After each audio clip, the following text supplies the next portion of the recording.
damai diberi, nanti ombak kan reda. Bapak, Ibu, saudara-saudara dan anak-anak yang terkasih dalam Tuhan Yesus Kristus, selamat malam dan shalom. Puji Tuhan, kita dapat mengikuti kegiatan pemahaman Alkitab 2 pada masa Pentakosta tahun ini. Kiranya semua dalam keadaan sehat dan sukacita. Saudara terkasih, mari kita awali dengan menyanyikan nyanyian Kidung Baru nomor 106, bait yang pertama sampai yang ketiga. Hidup dalam sukacita.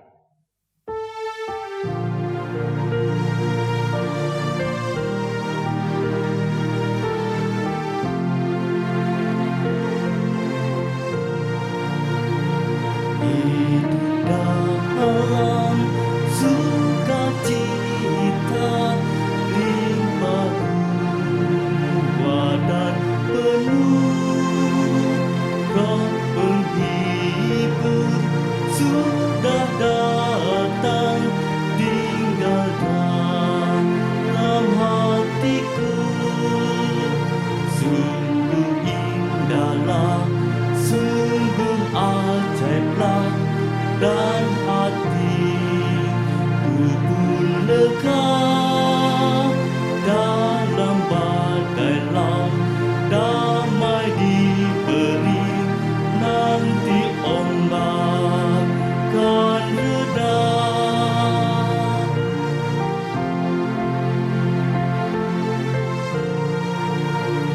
Hidup baru, kesenangan sudah diberikannya, keraguan, kesedihan pun dihapus olehnya.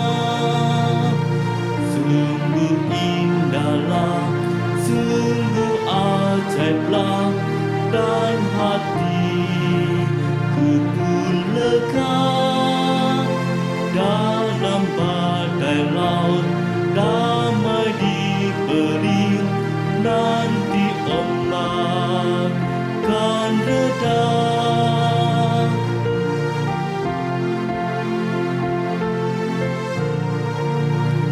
Bagai sinar sang mentari, bagai angin yang kencang, telah tercurah Roh Ilahi dari surga yang cerah.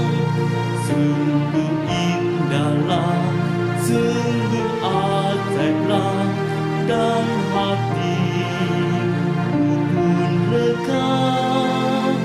Dalam badai laut damai diberi, nanti ombak kan reda.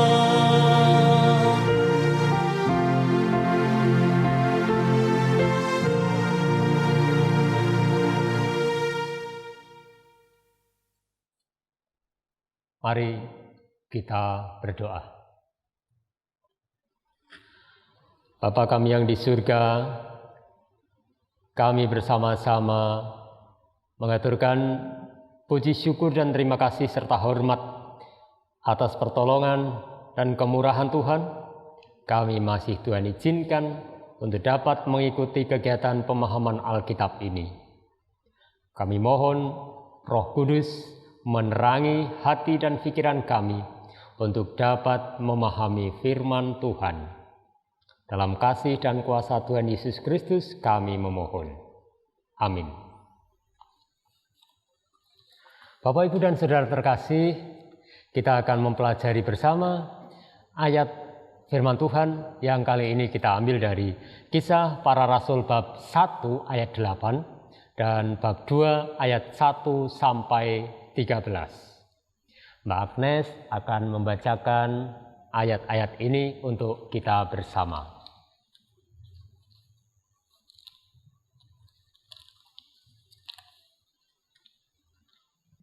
Tetapi kamu akan menerima kuasa kalau Roh Kudus turun ke atas kamu, dan kamu akan menjadi saksiku di Yerusalem dan di seluruh Yudea dan Samaria dan sampai ke ujung bumi."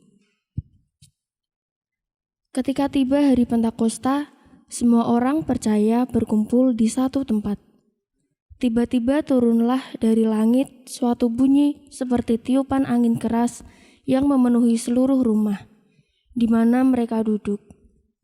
Dan tampaklah kepada mereka lidah-lidah seperti nyala api yang bertebaran dan hingga pada mereka masing-masing. Maka penuhlah mereka dengan Roh Kudus. Lalu mereka mulai berkata-kata dalam bahasa-bahasa lain, seperti yang diberikan oleh Roh itu kepada mereka untuk mengatakannya. Waktu itu di Yerusalem diam orang Yahudi yang saleh dari segala bangsa di bawah kolong langit. Ketika turun bunyi itu, berkerumunlah orang banyak. Mereka bingung karena mereka masing-masing mendengar rasul-rasul itu berkata-kata dalam bahasa mereka sendiri. Mereka semua tercengang-cengang dan heran. Lalu berkata, "Bukankah mereka semua yang berkata-kata itu orang Galilea? Bagaimana mungkin kita masing-masing mendengar mereka berkata-kata dalam bahasa kita sendiri, yaitu bahasa yang kita pakai di negeri asal kita? Kita orang Partia, Media, Elam, penduduk Mesopotamia, Yudea dan Kapadokia, Pontus dan Asia, Frigia dan Pamfilia, Mesir dan daerah-daerah Libya yang berdekatan dengan Kirene, pendatang-pendatang dari Roma, baik orang Yahudi maupun penganut agama Yahudi, orang Kreta dan orang Arab, kita mendengar mereka berkata-kata dalam bahasa kita sendiri tentang perbuatan-perbuatan besar yang dilakukan Allah. Mereka semuanya tercengang-cengang dan sangat termangu-mangu, sambil berkata seorang kepada yang lain, "Apakah artinya ini?" Tetapi orang lain menyindir, "Mereka sedang mabuk oleh anggur manis." Terima kasih Mbak Agnes. Bapak, Ibu, dan saudara-saudara serta anak-anak yang terkasih dalam Tuhan Yesus Kristus, inilah ayat-ayat yang kita baca dan akan kita pelajari bersama pada saat ini dengan judul Kuasa Roh Kudus Memampukanku. Kuasa Roh Kudus memampukanku. Roh Kudus yaitu Roh Allah, Roh Yesus Kristus yang juga disebut Sang Penghibur, yang dahulu pada hari Pentakosta turun ke atas murid-murid Tuhan Yesus ketika mereka sedang mengadakan doa bersama di Yerusalem. Itu Roh Kudus yang dimaksudkan tentang memampukan, dari kata mampu. Apa itu memampukan? Mungkin Mas Damar, memampukan atau mampu, apa itu kira-kira maksudnya? Ya, menurut saya mampu adalah membuat dari yang tidak bisa menjadi bisa, dan ada yang mengatakan mampu itu ada orang kaya gitu. Iya, terima kasih. Jadi mampu itu memampukan itu membuat dari tidak bisa menjadi bisa. Tapi ada juga mampu, itu berarti kaya, iya bisa. Tapi dalam konteks ini memampukan yang dari kata mampu, dalam kamus bahasa Indonesia itu mampu itu kuasa atau bisa atau sanggup atau dapat melakukan sesuatu.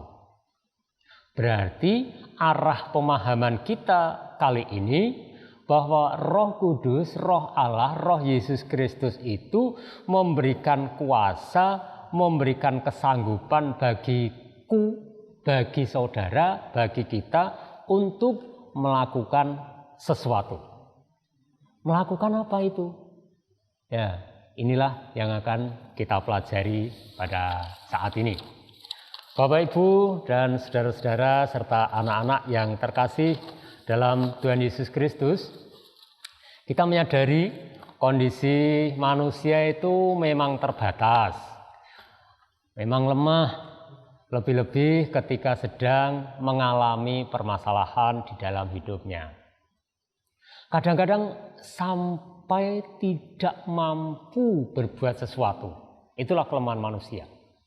Padahal para rasul dan juga kita ini diberi tugas sebagai saksi tentang karya penyelamatan manusia dalam diri Tuhan Yesus.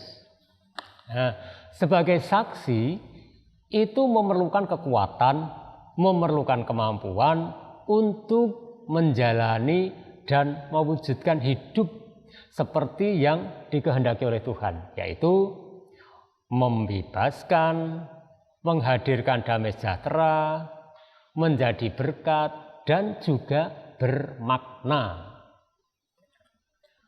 Lalu ternyata menjadi saksi itu tidak lepas dari hambatan. Ada hambatan-hambatan ketika orang akan menjadi saksi.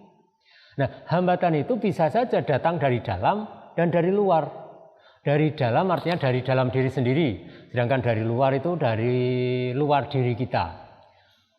Hambatan yang datang dari dalam diri sendiri, misalnya kurang percaya diri atau kurang pede, merasa tidak pandai berbicara, atau mungkin kesulitan menyusun strategi, bagaimana ini aku akan mulai bersaksi dari mana, dan sebagainya.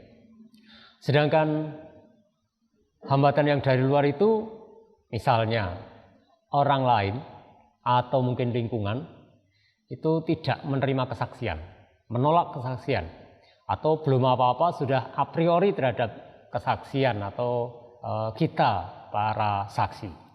Nah, Bapak, Ibu, dan saudara-saudara, anak-anak yang terkasih dalam Tuhan Yesus Kristus, Tuhan mengetahui segala sesuatu itu, termasuk keterbatasan kita atau juga hambatan-hambatan itu Tuhan tahu.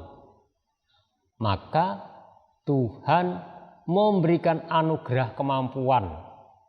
Bahasa Jawanya itu Gusti mboten negakaken.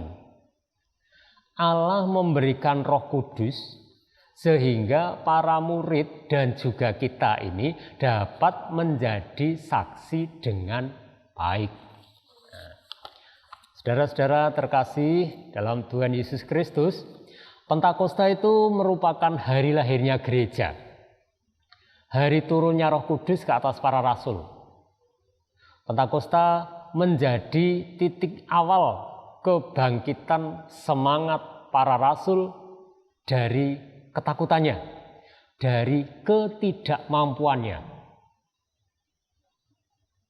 Mereka menjadi berani dan menjadi mampu sejak Pentakosta itu.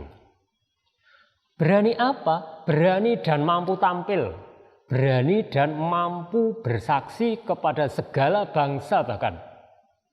Tentang apa? Tentang kebangkitan Tuhan Yesus dan karya-karya Tuhan Yesus itu.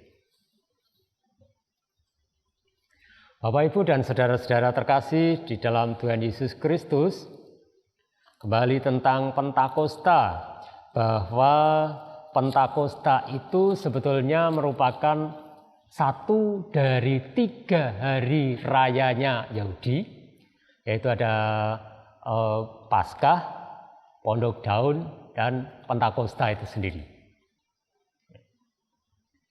Pentakosta merupakan peringatan atau hari raya yang dirayakan hari ke-50 atau 7 minggu setelah Paskah. Awalnya Pentakosta itu merupakan hari raya pesta panen, yaitu panen gandum. Awalnya untuk mengucapkan syukur dan merayakan panen gandum pada awal musim ketika buah pertama dipersembahkan.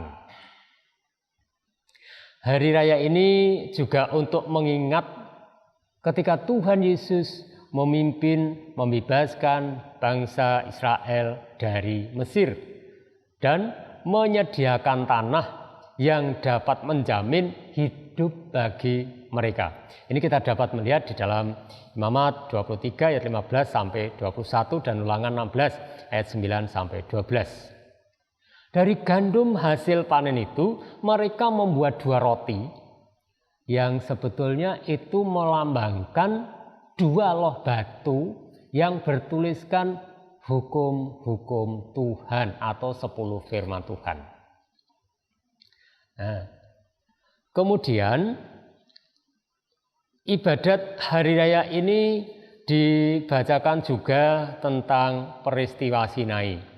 Bahwa Tuhan menampakkan diri kepada umatnya, umat Israel waktu itu di dalam badai dan api, untuk memberikan hukum Allah atau perintah Allah.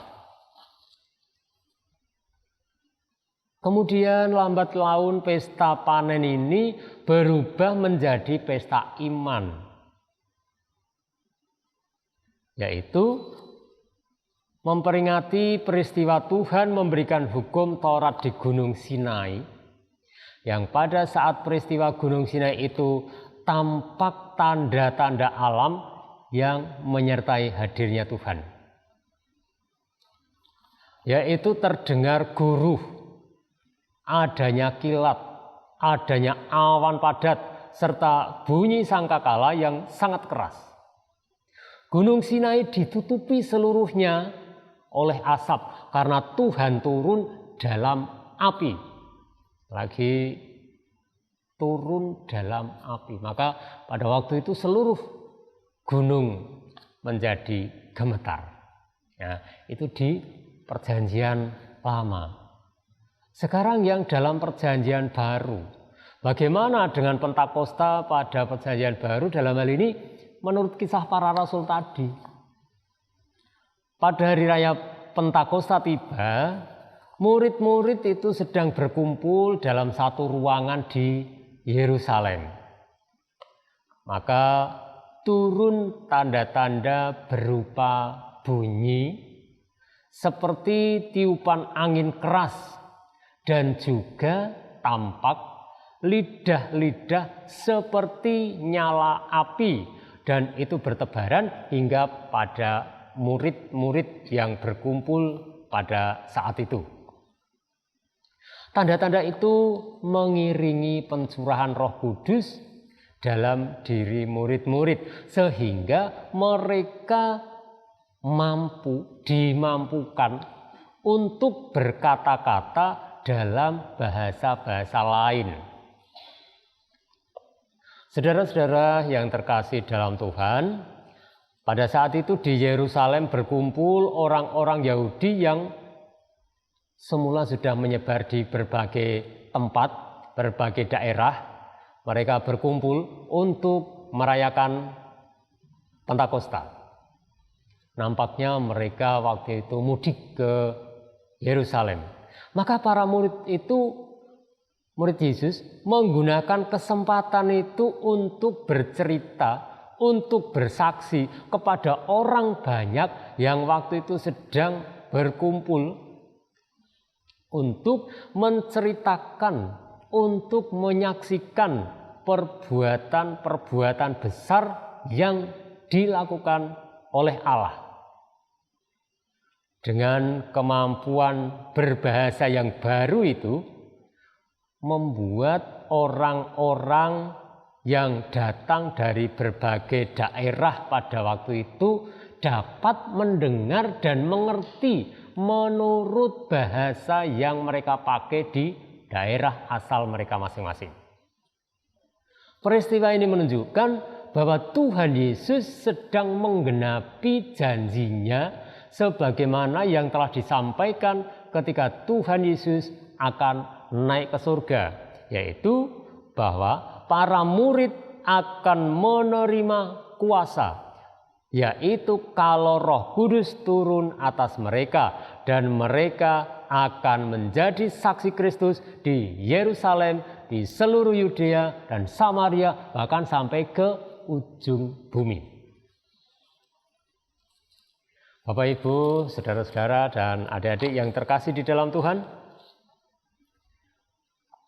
semua orang yang mendengar perkataan para murid itu menjadi heran. Bagaimana mungkin para murid yang adalah orang-orang Galilea kok bisa berbicara dengan menggunakan bahasa asing? Mengapa demikian? Karena Galilea itu daerah pinggiran, sehingga namanya daerah pinggiran tentu ya penduduknya orang-orang biasa, orang-orang yang tidak terpelajar. Mustahil rasanya kalau mereka kok tiba-tiba bisa dapat dan mampu berbahasa dengan bahasa asing yang mereka dengar dan dipergunakan oleh para rasul pada saat itu.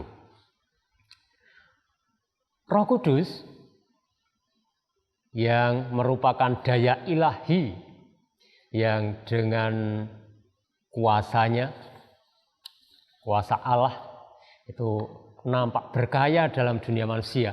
Roh Kudus yang adalah kekuatan dan daya ilahi yang menampakkan diri dalam berbagai rupa dan bekerja dengan berbagai cara. Kadang-kadang roh itu hadir juga sebagai daya yang ajaib, yang luar biasa.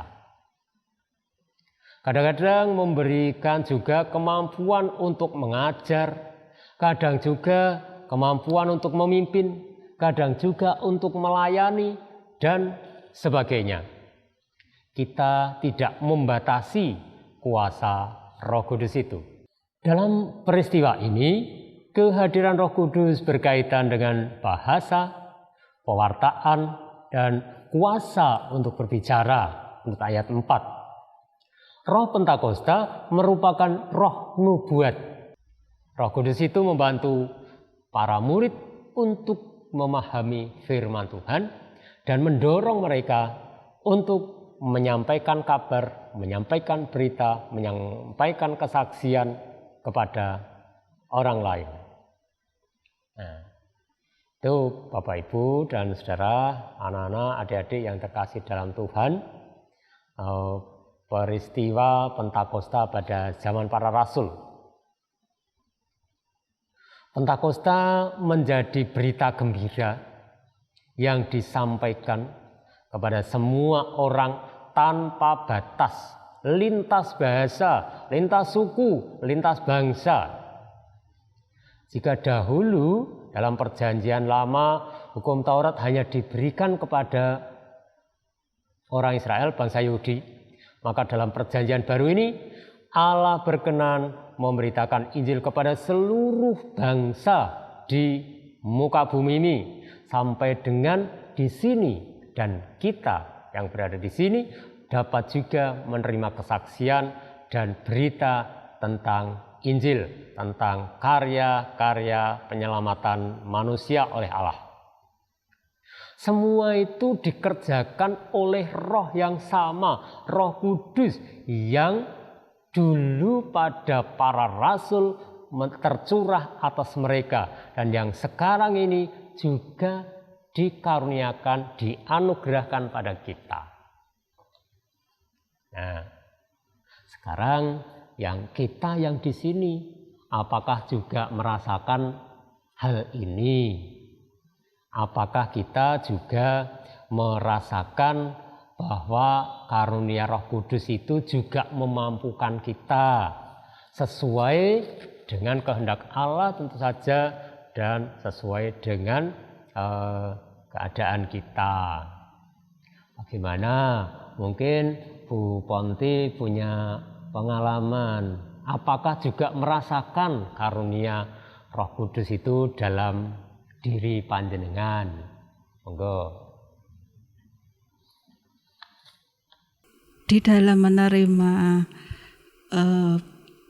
Roh Kudus itu saya pribadi, saya merasakan bahwa kehendak Tuhan, yaitu dengan berkat Tuhan yang luar biasa dalam hidup saya, yaitu di saat saya sedang mengalami kesusahan maupun pergumulan yang sangat berat, Tuhan memampukan saya, menguatkan saya dalam iman percaya saya. Ya, masih dikuatkan ya, dikuatkan ketika sedang mengalami pergumulan permasalahan. Mungkin ada yang lain, Pak Titus, juga merasakan karunia Roh Kudus itu, monggo. Ya, menurut saya Roh Kudus tetap ada dalam diri saya sampai saat ini, karena mungkin tidak jauh berbeda dengan Ibu tadi yang memberikan bahwa Roh Kudus itu memberikan kekuatan hidup. Kekuatan hidup yang apa? Yaitu kehidupan yang kita jalani saat ini melalui karya Tuhan, sehingga hidup saya tetap terpelihara oleh Tuhan melalui karya Kudus itu, sehingga mampu menjalani hidup yang saat ini. Ya, terima kasih Pak Titus. Ternyata Bapak Ibu dan saudara-saudara, adik-adik yang terkasih, Roh Kudus yang berkarya pada masa lampau itu juga berkarya sampai dengan hari ini. Bapak Ibu mungkin dapat merasakan masing-masing berbeda tentang karya Roh Kudus dalam kehidupan kita untuk memampukan kita. Dengan demikian siapapun kita, apapun latar belakang kita, seberapapun tingkat pendidikan kita, semua akan dimampukan untuk menceritakan perbuatan-perbuatan karya besar Allah bagi umat manusia. Maka hendaknya kita bertanggung jawab untuk menggunakan kuasa yang telah diberikan oleh Allah itu dengan kesediaan dan keberanian kita menjalankan tugas menjadi saksi sampai akhir hidup kita. Sekaligus ini sebagai wujud bahwa kita dengan penuh sukacita dan penuh keberanian menyambut hidup anugerah Tuhan itu. Bapak, Ibu, saudara-saudara dan anak-anak yang terkasih dalam Tuhan, setelah kita menerima Roh Kudus yang sama, hendaknya kita menjadi manusia baru yang hidup dalam semangat baru karena Roh Kudus. Semangat kasih dan pengampunan, semangat beriman dan sukacita untuk terus mewartakan Kristus di zaman yang penuh dengan tantangan ini. Dengan keyakinan bahwa Roh Kudus yang diutus oleh Bapa dalam Yesus Kristus, dialah yang akan mengajarkan segala sesuatu kepada kita, akan mengingatkan segala sesuatu pada kita yang telah dikatakan oleh Yesus itu pada kita. Roh Kudus itu bukan sekedar penghibur, tetapi berperan menjadi pembela sehingga para murid, termasuk kita semua ini, dapat kuat, berani untuk memperjuangkan apa yang benar dan bernilai di hadirat Allah. Tuhan memberkati. Amin. Bapak, Ibu, dan saudara-saudara terkasih, sekarang kita akan masuk dalam doa syukur, syafaat, dan penutup. Mbak Agnes, saya minta untuk memimpin doa ini. Mari kita berdoa. Puji dan syukur kami panjatkan kepadamu ya Tuhan. Kami berterima kasih untuk segala berkat yang Kau berikan di dalam kehidupan kami dari hari lepas hari ya Tuhan, hingga sampai saat ini. Ya Tuhan Yesus, terima kasih ya Tuhan, Engkau telah memberkati pemahaman Alkitab yang kedua ini dari awal, pertengahan, hingga akhirnya saat ini ya Tuhan. Dan kiranya melalui pembacaan Alkitab tadi dan juga renungan firman-Mu di hari ini, kiranya Engkau selalu berikan Roh Kudus-Mu di dalam kami ya Tuhan. Kiranya kami dapat menjadi berkat untuk dapat bersaksi di dalam kehidupan kami, di dalam setiap pelayanan kami dan juga bagi sesama kami ya Tuhan. Ya Tuhan Yesus, tidak lupa juga kami berdoa ya Tuhan untuk bangsa dan negara kami Indonesia ini ya Tuhan. Berkati para pemimpin bangsa kami dari tingkatan tertinggi hingga yang keterendah ya Tuhan. Kiranya Engkau berikan kebijaksanaan di dalam mereka memimpin bangsa kami ini ya Tuhan. Dan juga ya Tuhan, kiranya Engkau sertai di dalam setiap pergumulan yang terjadi di dalam bangsa kami ini Tuhan. Biarlah Engkau yang memberikan kekuatan di dalam kami menghadapi pergumulan tersebut ya Tuhan. Dan kiranya Engkau selalu pulihkan bangsa kami di dalam setiap harinya. Kiranya Engkau berikan berkat dan kuasa-Mu ya Tuhan. Dan juga ya Tuhan, kami berdoa untuk gereja-gereja-Mu yang ada di seluruh Indonesia ini dan di muka bumi ini ya Tuhan. Berkati setiap pelayanan yang gereja-Mu lakukan ini ya Tuhan. Para pendeta, kiranya Engkau sertai di dalam setiap pelayanannya dan juga di dalam setiap kehidupannya.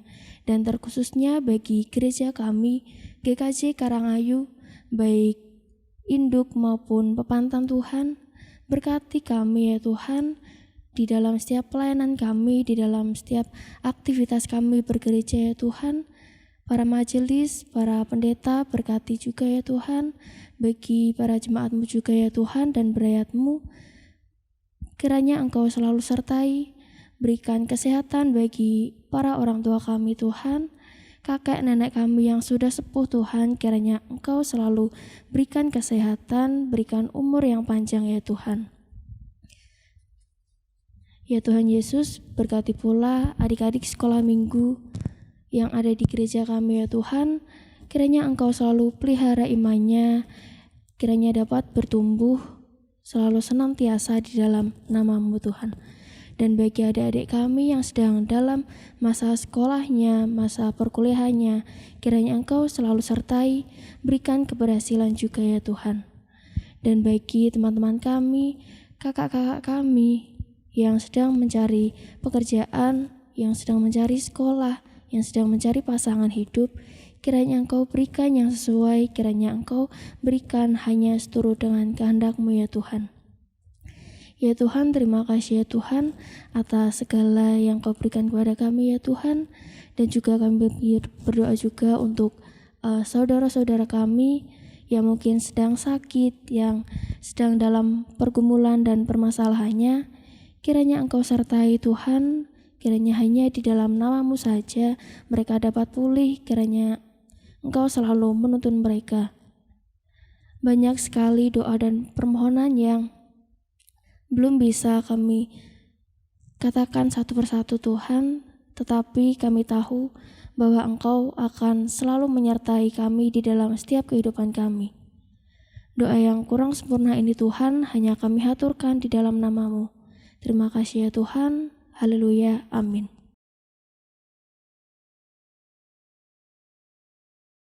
Saudara terkasih, kita akan tutup dengan satu lagu pujian dari Kidung Jemaat 234, bait yang pertama sampai yang keempat. Di hari Pentakosta.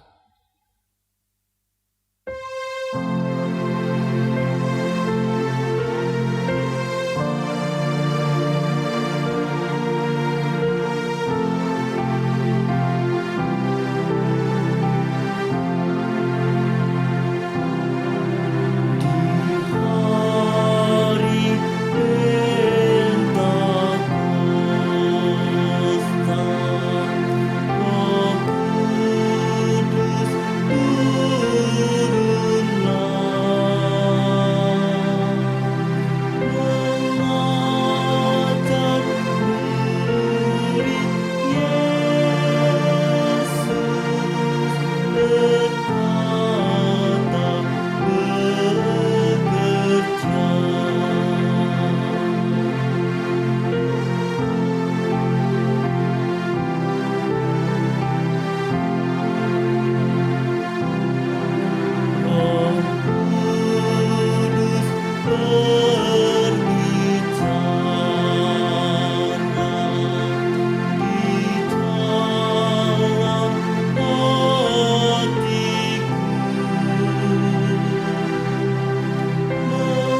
Bapak, Ibu, saudara-saudara, adik-adik yang terkasih dalam Tuhan Yesus Kristus, demikianlah pelaksanaan pemahaman Alkitab kedua masa Pentakosta ini.